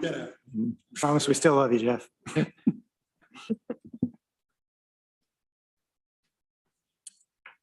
All right, and so this is on the table. What's the pleasure of the IDA? Is there any motion to consider? I would like to move to table. I think, perhaps a fair bit of the commentary today has really helped in my own thinking about the project, but I also think that it's important that we provide all of our membership the opportunity to participate, especially with the one recusal pretty close to a bare quorum. It feels like we should create the opportunity for everybody to participate. Is there a second? I would like to second that motion. I agree with John that it's just, to me, be more transparent, and I like the idea of everybody having a say in a vote, you know, and if we could get this amended so we can do that, I think it'd be a great move moving forward. Yeah, and I note that the developer team is here with us today, and I will support the motion on the floor, but I recognize the time constraints and the push to move forward on your project, and I apologize if we end up voting positively on this, that we'd have a delay, but at the same time, I very much want us to have 7 people in the room if we can to make our decisions so that everybody is participating and everybody's on the record, especially in a situation where we have a recusal. So I will be supporting the motion. Is there anybody else who wishes to speak, or Mike? Well, I want to speak on the issue because they're all here. Yeah. So I'm going to support the motion to table too, because I want people to feel like this was either endorsed or not endorsed. I do want to say, this year it's been difficult. I mean, I've seen people run for politics that I'm like, I can't believe this person's running for politics. Like people that I've never seen before in my life, who frankly don't give a damn about the community and just really kind of like the title. And yet they're running for Congress and things like that. I find it shocking. So why do I bring this up? Because Lincoln, listen, the man gives a damn. I like that. I like somebody that has a little bit of passion. That's like, hey, I'm going to do this. This is what it's going to look like. And I want to support that. I don't have enough of that in my life. And if there's somebody out there that's saying, this is what I want to do, and this is what it's going to look like, and this is why I'm doing it. Hey, I'm down with that. I think that's something the IDA, that is something we do. One of the most impressive things that I think we do is that little loan program where we loan people just a little bit of money and they get started. We did it for a guitar person, I think. And that was a great project. Didn't make a lot of money now, but that guy's dream happened. It did return the money. And that's important to me. And that's kind of, I think, what industrial development has. There's a big part of that. So I want to thank them. And George, if you're still here, I can't look behind me, but I want to thank you for coming because, you know, I heard from other people in the city yesterday, but I wanted to know, what are the ward? You represent the ward. What do you think? And Cynthia, yeah, she did say it better than you, George. Just so you know. Her letter was very good and it was well thought out. And it's important because I'm looking at this site going, I wouldn't put a business there. It is not a great site for manufacturing. The fact that Encodaba started there is kind of remarkable, frankly. I mean, for people that are worried about traffic, you had 50 people working there under that, and now you're not going to have that. You used to have shift work, I think, there. And lastly, just in closing, you know, somebody brought up integrity and things, and I found that certain people's integrity were challenged here. I think in some instance it was rightfully so. We were trying to get information about, okay, is this, you know, woman-owned? Is it not woman-owned? What's the deal with that? Where are the paperwork?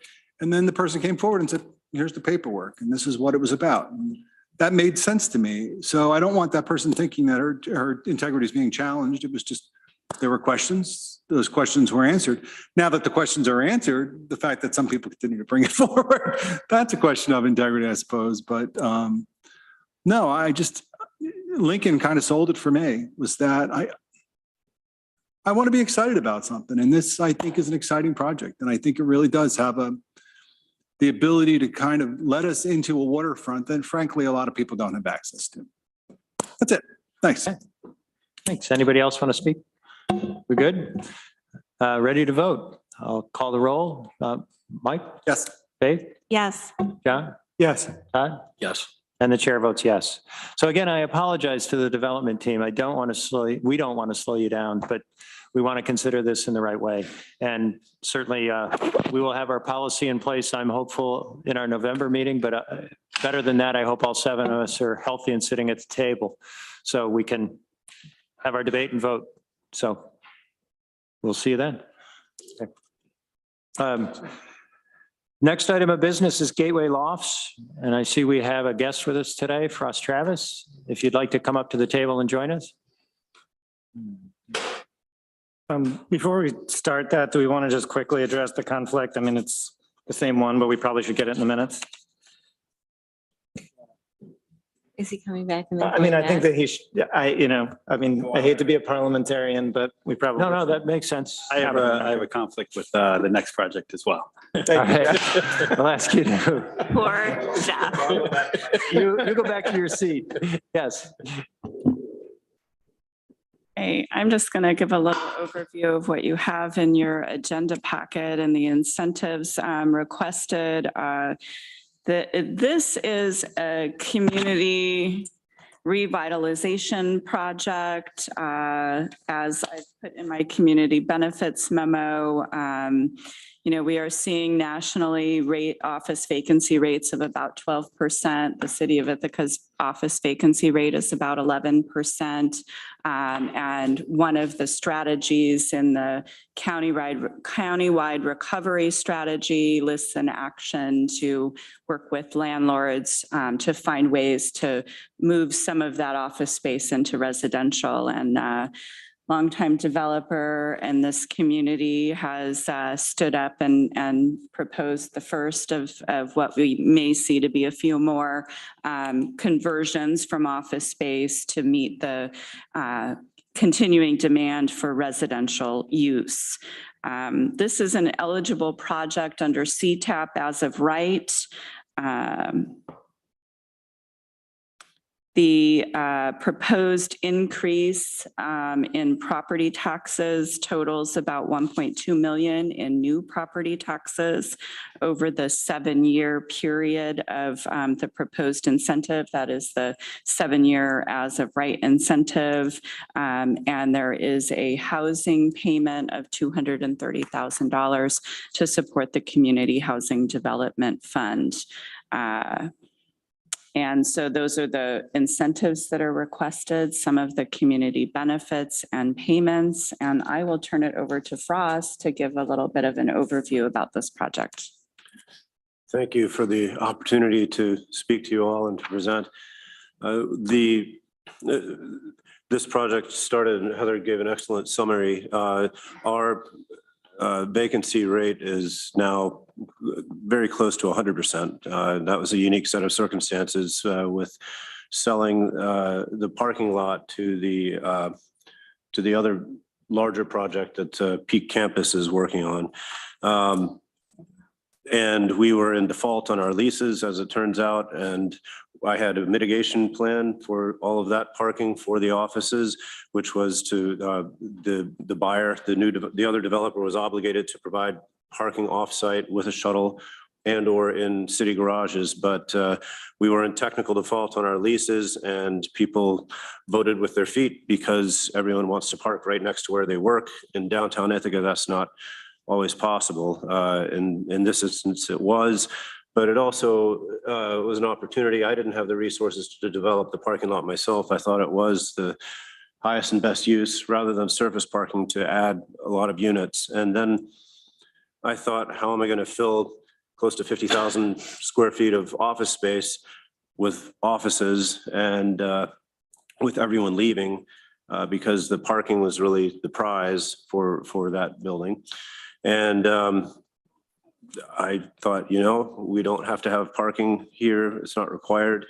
There's great public transit all throughout downtown, and it would make a really wonderful adaptation of the building, the adaptive reuse. The 1925 building being repurposed, buildings learn.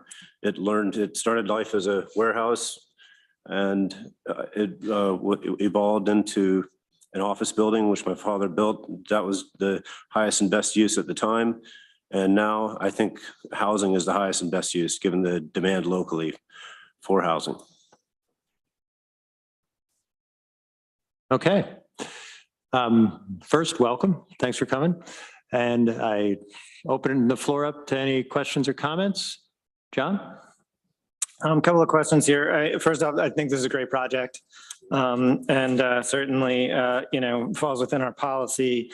Under the memorandum regarding the operating pro forma, you talk about the per square foot unit rents for the apartments, but we don't see anything. It sounds like these are being rented. It's what I would describe as below the sort of typical market rates based on square footage costs.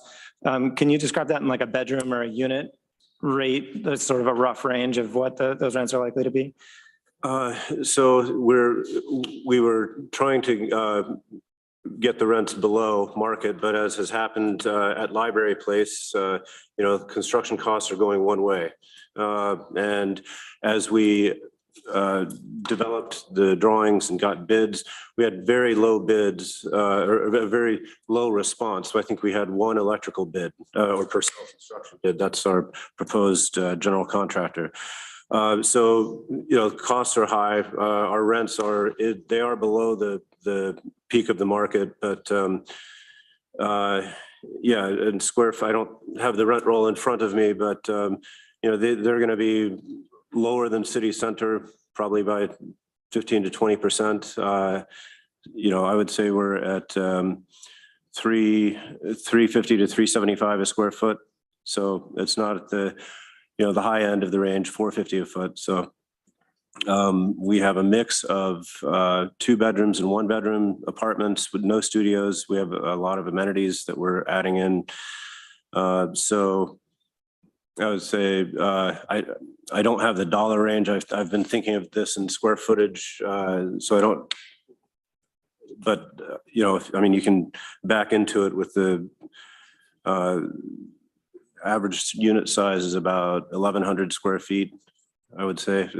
They're big units. It's a deep footprint, so there's a lot of space that is not optimal. It would be a more efficient building and lower cost if it were a thinner building, but it is what it is. It's 1925. So these are narrow and deep units. So the square footage is, but good sized. I would say they're comparable to the rents at Gateway Commons. These are like roughly $3,000 a month. About units? that, I think that's, yeah.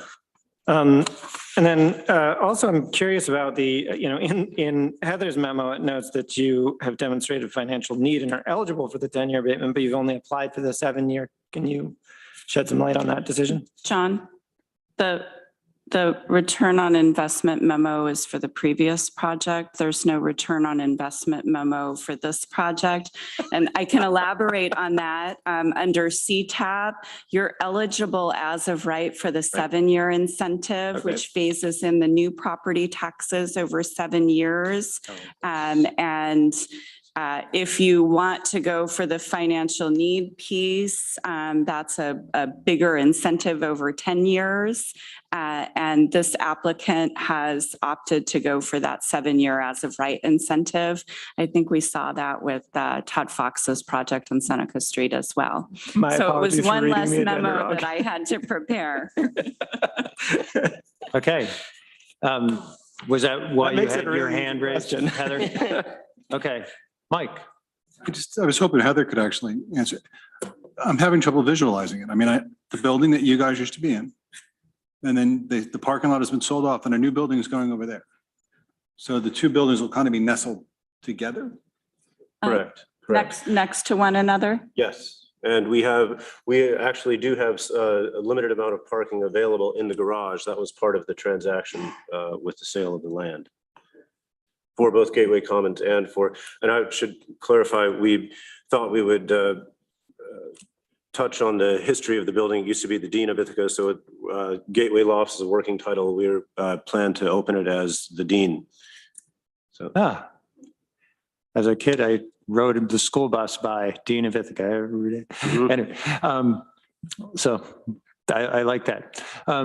If anybody else, otherwise I had a couple questions. You got more, Mike? Go ahead. Just a couple more.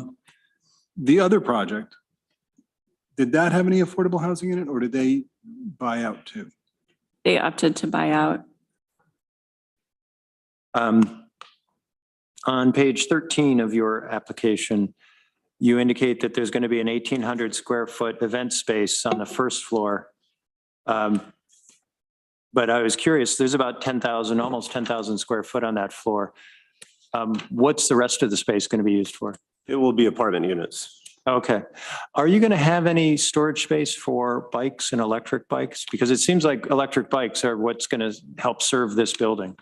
Yes, we have, I believe, space for up to 18 bikes. I hadn't considered charging stations, but I think that's where things are going. As a matter of fact, we're looking at a NYSERDA program to add 21 EV chargers in Library Place in the garage there. That wasn't part of the original application. So definitely in my awareness. And we also intend to be competitive with other fully amenitized buildings in downtown to have a pet wash station, a bike repair station, and hopefully at the site of the former Gateway Kitchen, if we can attract a small cafe there, that's something that we would really like to do, as well as keep Angel Hearts in business. They seem to be doing okay. Okay. Further questions, comments? All right. I'll go ahead and move to send it to a public hearing. Thank you. Do I get a second? Yeah. Okay, Faith seconds. Any discussion on the motion? We're ready to send it to a public hearing. Let's take the vote. Mike? Yes. Faith? Yes. John? Yes. Todd? Yes. And the chair votes yes. So this will proceed. Thank you. Thank you, Frost.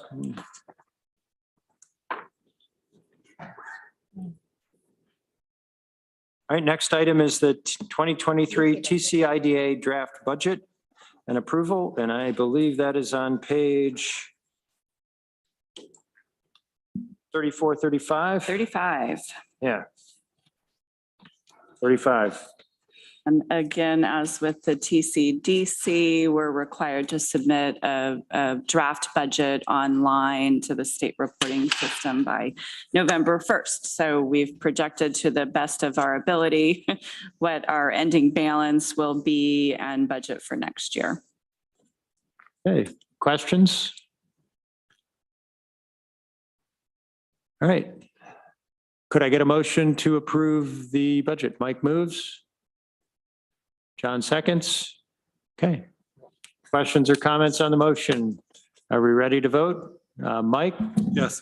Jeff? Yes. Faith? Yes. John? Yes. Todd? Yes. And the chair votes yes. Okay.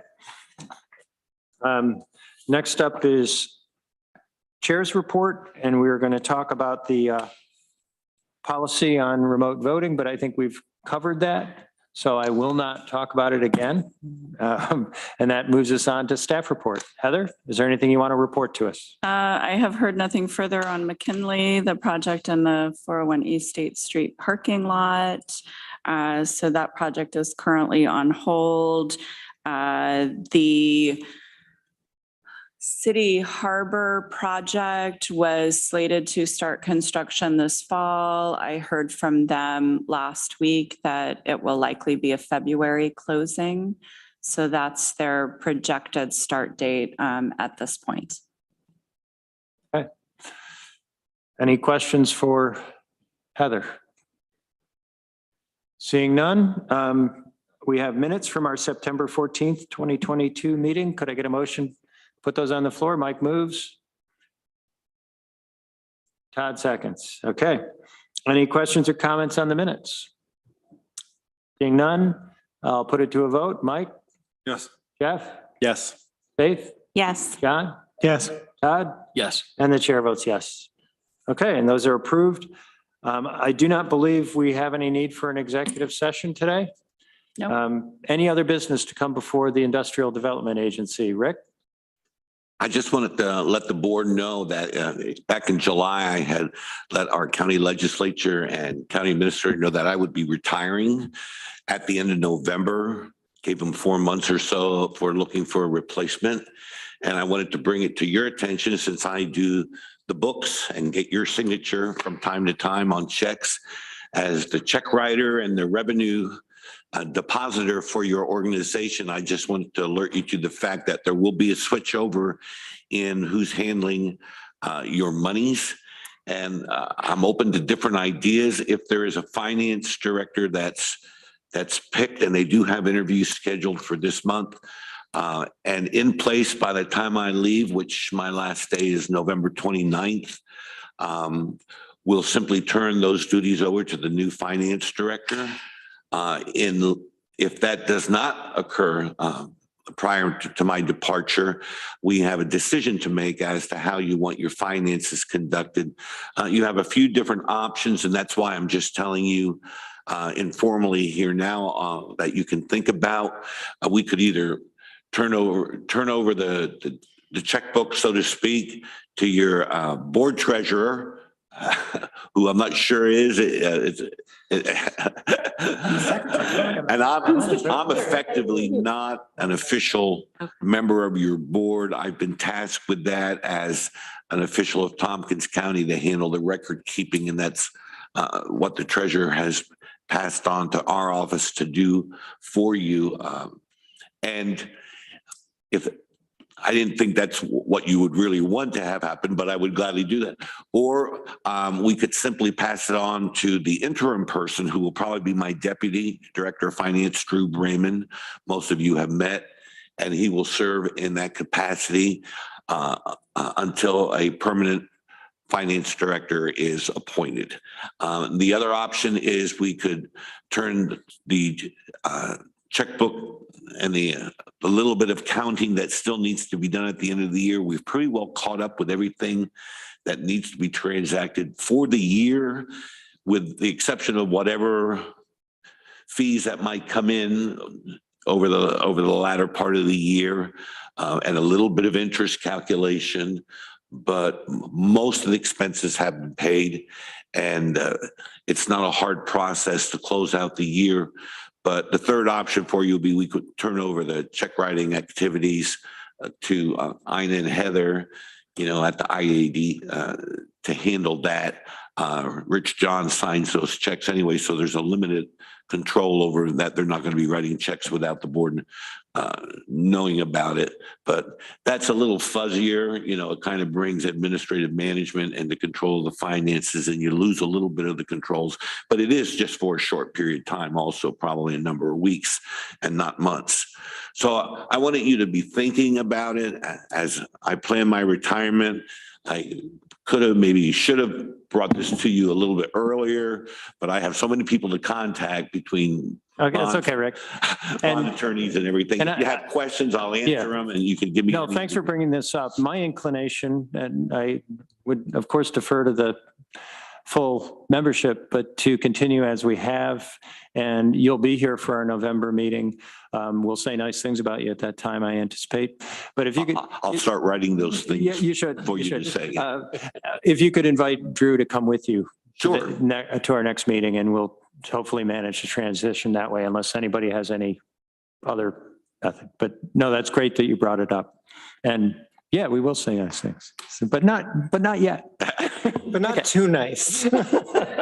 Mike, did you have something? No, I will say it all next time. Okay, I thought I saw a hand up. Anybody else? Any other business to come before the IDA? Do we need to make a formal decision about, it seems like continuing as we have, passing it to your successor, who's the deputy, to then pass it to your successor, who's the permanent, is not an action, right? Like, we don't actually need to do anything. I don't think so. Unless, I think it would be a choice to change our system. Yeah. Yeah. I did have one. Don't touch it. Hey, Mike? So do you want us to set up a special meeting to talk about the voting? Yeah, maybe small you and committee. Faith could wait a few minutes after the meeting. We'll check schedule. Yeah, I want to talk about one other thing, if that's okay at that thing. Yeah, this is other business, so go It ahead. would be our buyout policy. I don't, obviously blame a developer for using the buyout policy, but I don't know if that's really, this is like the third project in a row where I'm like, I don't really know why you're not just building the affordable housing. It seems like everybody does the buyout. And again, I'm not going to vote against, his because of that, because that's what the policy is right now. But it just seems going forward, like, who the hell is going to build this affordable housing? If everybody buys out of the affordable housing, then who's going to build it? We can't say INHS is going to build all this affordable housing. Yeah. Well, John, go ahead. I mean, I have two things to say about that. One is that that would be a fantastic issue for us to potentially discuss at the Housing Committee, where that policy originated and is maintained. And the other is that the demands on the Community Housing Development Fund are high enough that it's pretty much always out of money. Okay. So every penny we can get in there goes into projects that are actually building affordable housing in our community, including, literally hundreds of units that are under construction right now. Oh, that's good to know. So I That's think, great. I think that is happening. That policy puts dollars into a fund that makes projects happen, and there they go happening. So I think it's a good policy. Well, I've been Yeah, Jeff? thoroughly shamed by John. Yeah, and I would just add to, John and I were actually having a brief discussion on our break there that, I would certainly not want to require all developers to try and do affordable housing, because you've got to be in the business to know it and to do it successfully, because the margins are so tight. So I think it's only a select few that can really do affordable housing economically. So to me, the buyout provision is a great way for us to continue to fund the other housing while keeping developers in their own lane where they know how to make money at market rate rents. The one that really made me question it was the one down on State Street. Ironworks? Mimi's. Yeah.